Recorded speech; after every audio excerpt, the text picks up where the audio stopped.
Hello friends, welcome to life study point. आज हम बात करने वाले हैं कॉन्ट्रैक्ट लॉ। जो अभी तक हम पढ़ रहे थे, 3 क्लासें हो चुकी हैं, 4th क्लास है आपकी। तो देखिए, आज हम पढ़ेंगे एग्रीमेंट और कॉन्ट्रैक्ट। ठीक है, एग्रीमेंट क्या होता है और कॉन्ट्रैक्ट मतलब जो एग्रीमेंट है वो कॉन्ट्रैक्ट कैसे बनता है। ठीक है, उसके जितने भी इम्पोर्टेंट पॉइंट्स है एग्ज़ाम के पॉइंट ऑफ व्यू से और जो आपके लीगल कॉम्पिटिटिव एग्ज़ाम्स होते हैं उनके पॉइंट ऑफ व्यू से, तो हम वही सारा देखेंगे। तो आप हर चीज़ को एक ध्यान से सुनना और उसके नोट्स भी प्रिपेयर करते चले, जिससे आपको बाद में दिक्कत ना आए। तो आप ऐसे ही आगे ऐसे अपडेट के लिए, ऐसी क्लासेस के लिए आप हमारे चैनल के साथ बने रह सकते हैं। चैनल को सब्सक्राइब भी करें, टेलीग्राम ग्रुप और व्हाट्सएप ग्रुप भी ज्वाइन कर सकते हैं और इंस्टाग्राम को फॉलो कर सकते हैं। वहाँ पे आप हमसे कुछ भी जो भी आपको पॉइंट्स में दिक्कत आ रही है तो वहाँ पे आप डिस्कस कर सकते हैं।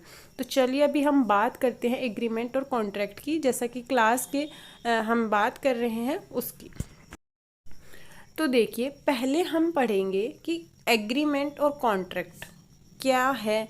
ठीक है, एग्रीमेंट और कॉन्ट्रैक्ट हमने अभी जब हमने पिछली क्लास में देखा था कि सेक्शन 2 में आपके बहुत सारे इंटरप्रिटेशन क्लॉज दे रखे हैं। इंटरप्रिटेशन क्लॉज वो होता है कि जहाँ पे आपको बहुत सारे ऐसे वर्ड्स मिलेंगे जो पूरी बुक और लॉ में आपके यूज़ हुए हैं और कहाँ पे उनकी डेफिनेशन है, ठीक है, उनका मीनिंग क्या होता है, वो सब के बारे में बात करता है इंटरप्रिटेशन क्लॉज। तो ऐसा ही कॉन्ट्रैक्ट लॉ में आपकी सेकंड जो है आपका सेक्शन उसके अंदर है। तो हमने एग्रीमेंट और कॉन्ट्रैक्ट को वहाँ पे समझा था। तो उसी के जो डिफरेंसेस हैं पहले वो देखेंगे और फिर एग्रीमेंट और कॉन्ट्रैक्ट कैसे बनता है वो सब चीज़ें देखेंगे। तो देखिए, इसमें 3 पार्टीशन कर रखे हैं, बेसिस फॉर कंपैरिजन, एग्रीमेंट और कॉन्ट्रैक्ट। ठीक है, तो आधार क्या है और करार। एग्रीमेंट को करार बोलते हैं हिंदी में और कॉन्ट्रैक्ट को संविदा बोलते हैं। तो जो आधार होता है उसमें देखिए फर्स्ट है मीनिंग, मीन्स अर्थ। देखिए, when a proposal is accepted by the person to whom it is made with consideration on it is an agreement. तो देखिए, एग्रीमेंट का जो मीनिंग है वो बताया गया है कि वैन ए प्रपोजल, जब भी कोई भी प्रपोजल आता है और फिर कोई दूसरा व्यक्ति क्या करता है, उसको एक्सेप्ट करता है, तो क्या होता है।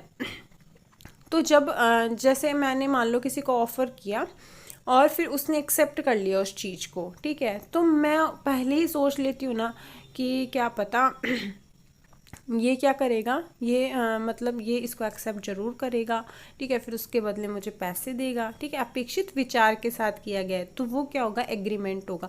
मतलब मैंने पहले ही सब चीज़ें एक थीम में बना के सोच लिया कि ऐसा होगा, मतलब ये मेरा एक्सेप्ट करेगा, मैं इसको प्रपोजल करूँगी, ये फिर मुझे कंसिडरेशन देगा और ऐसे मेरा पूरा एक कॉन्ट्रैक्ट बन जाएगा। तो ये क्या होता है, एग्रीमेंट। और जो कॉन्ट्रैक्ट है वो देखिए इसका अपोजिट हो जाएगा। क्या होगा अपोजिट, कि कॉन्ट्रैक्ट क्या होता है, एक सब चीज़ जो एनफोर्सेबल बाय लॉ से होता है। एग्रीमेंट क्या होना चाहिए, एनफोर्सेबल बाय लॉ, पर एग्रीमेंट में तो कहीं लॉ का जिक्र है ही नहीं। तो क्या है कि देखिए, कॉन्ट्रैक्ट की जो डेफिनेशन भी यही बोली जाती है कि an agreement is enforceable by law, it becomes a contract. तो जब कोई करार मीन्स एग्रीमेंट जब भी कानून द्वारा परिवर्तनीय होता है तो वह एक क्या बनता है, संविदा अनुबंध बन जाता है। ठीक है, अब पढ़ते हैं इसके आवश्यक तत्व मीन्स एलिमेंट्स। देखिए, ऑफर एंड एक्सेप्टेंस मीन्स प्रस्ताव और स्वीकृति होनी चाहिए, जैसा कि अभी हमने ऊपर मीनिंग में भी देखा है। ठीक है, अगर आपको किसी का डेफिनेशन याद है ना तो डिफरेंस आप इजीली कर दोगे। अगर आपको किसी का डेफिनेशन याद नहीं है तो आप डिफरेंस में बहुत टाइम लगता है। यहीं हम कॉन्ट्रैक्ट की बात करें तो एग्रीमेंट एंड एनफोर्सेबिलिटी मीन्स करार और परिवर्तनीयता, तो ऐसा ही आपको डेफिनेशन में देखने को मिलेगा। फिर देखिए, स्कोप है। स्कोप कहाँ तक है एग्रीमेंट का, ये वाइड है, ये फैला हुआ है, मतलब कहीं इसका कोई लिमिटेशन नहीं है। क्यों नहीं है, क्योंकि करार में कुछ बता ही नहीं रखा, एग्रीमेंट में कुछ बता ही नहीं रखा। सिर्फ उसमें एक हम कहीं से कुछ भी सोच सकते हैं कि मैं अपना एक हॉर्स बेचूंगी, वो मेरा खरीदेगा, वो मुझे पैसे देगा और फिर ऐसा क्या हो जाएगा, मेरा कॉन्ट्रैक्ट बन जाएगा। पर ऐसा तो कहीं हुआ ही नहीं है, क्योंकि हम तो कुछ भी अपनी एक सोच बना सकते हैं, कुछ भी सोच सकते हैं। ठीक है, पर कहीं भी हम मतलब अगर देखा जाए तो कहीं भी एनफोर्सेबल बाय लॉ नहीं हो रहा कि जो एक लिमिटेशन क्राइटेरिया में आ जाए। फिर देखिए, डिफाइन इन, मतलब इनको परिभाषित कहाँ किया गया है, तो आपको याद रखना है एग्रीमेंट 2E में है और जो आपका कॉन्ट्रैक्ट है वो 2H में है। ठीक है, तो 2E एग्रीमेंट, ठीक है, E एग्री, अगर हम याद रखने की कोशिश करें तो एग्री, E आ गया, और कॉन्ट्रैक्ट, तो H का जो साउंड है वो सेक्शन 2H और E में एग्रीमेंट। ठीक है, अब लीगल ऑब्लिगेशन देखते हैं, वैधानिक दायित्व है जो does not creates legal obligation. देखिए कानूनी दायित्व नहीं बनता, जैसे मैंने बताया कि लॉ का कोई एनफोर्सेबिलिटी नहीं है एग्रीमेंट में, और यहीं अगर हम कॉन्ट्रैक्ट की बात करें तो क्रिएट्स लीगल ऑब्लिगेशन। ठीक है, वन इन अदर, देखिए एक दूसरे से कैसे संबंधित होते हैं कि देखिए एवरी एग्रीमेंट होता है वो कॉन्ट्रैक्ट कभी नहीं होता।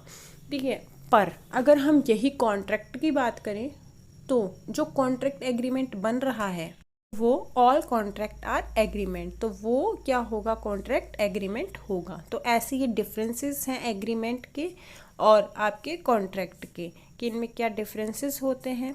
तो ये आपको बहुत अच्छे से देखना है क्योंकि आपके एग्ज़ाम्स में भी आते हैं, और जितने भी आप लीगल कॉम्पिटिटिव एग्ज़ाम देते हैं तो उसमें भी आता है ये।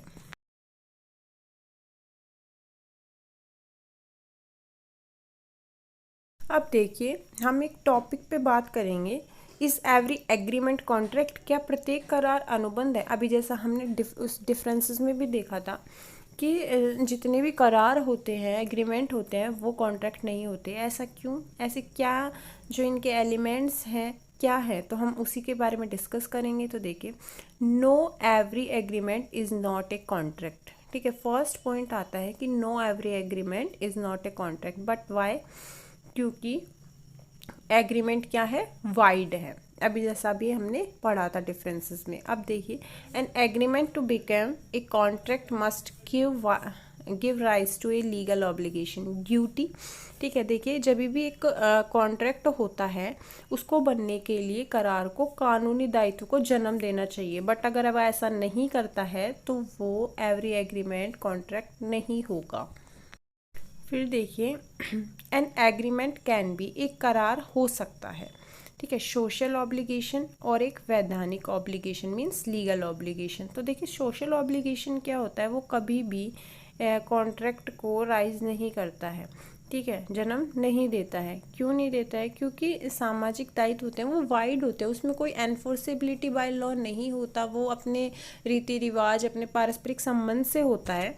देखिए इसमें सेकंड पॉइंट है not covered under ICA 1872 means Indian contract act को कवर नहीं करता है, ना ही ये आता है। सोशल ऑब्लिगेशन में कोई मतलब आपको कोई एनफोर्सेबिलिटी बाय लॉ नहीं होती। ठीक है, अगर हम लीगल ऑब्लिगेशन की बात करें तो यही कॉन्ट्रैक्ट को मनाता है, क्योंकि जो लीगल ऑब्लिगेशन है वो एनफोर्सेबिलिटी बाय लॉ को दिखाता है। ठीक है, और ये कवर भी करता है कॉन्ट्रैक्ट को। फिर आता है देखिए last point, every contract is an agreement but every agreement is not contract means जो प्रत्येक कॉन्ट्रैक्ट है वो एग्रीमेंट है, लेकिन every agreement is not contract, क्योंकि एग्रीमेंट होता है वो कहीं भी हो जाता है। देखिए अगर domestic agreement between husband and wife is also not a contract, husband wife में कोई डोमेस्टिक कोई एग्रीमेंट हुआ है कि आप मेरा ये काम करेंगे और मैं आपका ये काम करूँगा, ठीक है, तो वो कोई कॉन्ट्रैक्ट नहीं बन जाता, वहाँ पे कोई लॉ की एनफोर्सेबिलिटी नहीं है, तो वो क्या हुआ, सिर्फ ओनली एक एग्रीमेंट है। तो इसलिए कहा every contract is an agreement but every agreement is not contract. तो ऐसे ही ये डिफरेंसेस हैं, ये बहुत इम्पोर्टेंट टॉपिक है, तो इसको सभी अच्छे से पढ़ना और इसके जो नोट्स हैं वो भी आप सभी प्रिपेयर कर लेना।